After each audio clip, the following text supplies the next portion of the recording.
સુરતમાં એસઓજી પોલીસે Parle point Sargam shopping centre સામે દુકાનમાં હેલ્થ વોર્નિંગ વગરની સિગારેટ વેચતા દુકાનદારને પકડી પાડી કુલ ₹60,000ની વિદેશી સિગારેટ ઝડપી વધુ પૂછતાછ હાથ ધરી છે.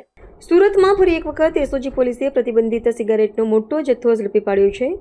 પોલીસે પ્રતિબંધિત સિગારેટ વેચતા એક દુકાનદારને ઝડપી પાડ્યો છે. પોલીસે 60,000થી વધુની હેલ્થ વોર્નિંગ વગરની સિગારેટનો જથ્થો કબજે કરી વધુ તપાસ હાથ ધરી છે.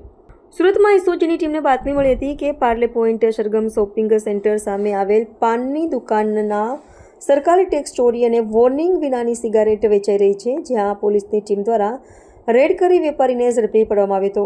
સુરત એસઓજી પોલીસે દુકાનમાં રેડ કરી વેપારી પવન રાજેન્દ્ર પ્રસાદ પાંડેને ઝડપી પાડ્યો હતો. પોલીસની ટીમ દ્વારા તેની દુકાનમાં તપાસ કરતા ગેરકાયદેસર રીતે રાખવામાં આવેલ હેલ્થ વોર્નિંગ વગરની અને સરકારના ટેક્સ ચોરીની સિગારેટનો મોટો જથ્થો ઝડપી પાડવામાં આવ્યો હતો. પોલીસે કુલ ₹60,000થી વધુનો મુદ્દામાલ કબજે કરી વધુ પૂછતાછ હાથ ધરી છે.